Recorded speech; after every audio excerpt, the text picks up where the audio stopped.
Sok szeretettel köszöntöm a tisztelt közönséget, és ezennel átadom a szót Kis Évikének, a műsorvezetőnknek. Be voltál írva, Marika? Tisztelt Hölgyeim és Uraim! Nagyon szép napot kívánok Önöknek, és nagyon sok szeretettel és tisztelettel köszöntöm Önöket. És a mai napon, aki Marian, legyen olyan kedves, Marian nevű hölgy van, nincsen? Mert az a névnap van, Mariannak, annak névnapot szerettem volna köszönteni. Nagyon sok. Az holnap lesz, köszönöm szépen. Tisztelt Hölgyeim és Uraim, engedjék meg, hogy bemutatkozzam. Én Kis Éva vagyok, a műsort a mai napon én fogom vezetni, hogyha megengedik, Hölgyeim és Uraim. És engedjék meg, hogy a tisztelt Dévai Katikát, a mi szerető vendéglátónkat nagyon sok szeretettel és sok tapssal köszöntsük. Köszönöm szépen. Kérem, először is kérném szépen, Polgár Sándor urat fogják először hallani, egy verset fog elmondani önöknek. Köszönöm szépen. Jó, úgy fogom tartani. Igen. Anyák napjából készültem. Uraközi Gyula, az erő.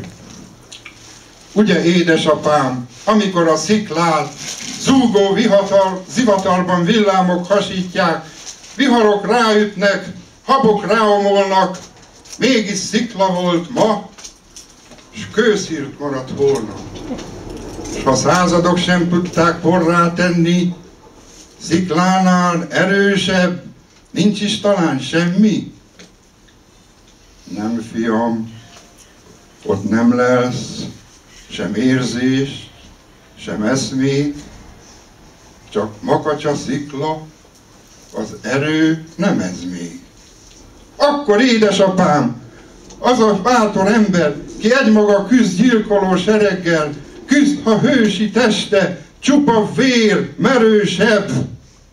Ugye a világon ő a legerősebb?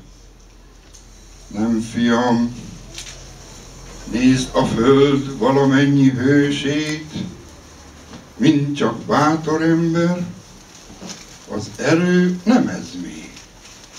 Hát a zsarnok apám, ki népeket dönt le, ki előtt mindenki csak térdeplő törpe, amerre halad, hervadás a lábnyom. Ő a legerősebb ezen a világon. Édes kicsi fiam, bárha a föld mindnéki teremne, a zsarnok hatalmas, de erő nincsen benne. Akkor, édesapám, nincs is erős ember. Kedves kicsi fiam, egy hűvös nyári reggel lassan megszülettél, sápadt, apró, bőgve. Majd az édesanyádat temettük el csöndbe. Téged sötét árnyak örök hallgatásra vártak, és édesanyád volt, ki elébe állt a rideg halálnak. Kétes hajnal órán lázas álmod leste, s virrasztó imáját hallgatá az este. Őszi napsugárra már te ránevettél, de téli sötét felhő könnyeit kisírta, szegény édesanyád akkor roskadt le a sírba. Nem volt erős szikla, nem is termett harcra, hervadó virág volt sápadt apró arca. Nem volt erős szikla, csak kettébe tört nátszál, mégsem volt nagyobb hős az édesanyádnál. Tudod már, fiam, hogy erős ki lehet? Tudom, édesapám, aki nagyon szeret. Köszönöm szépen.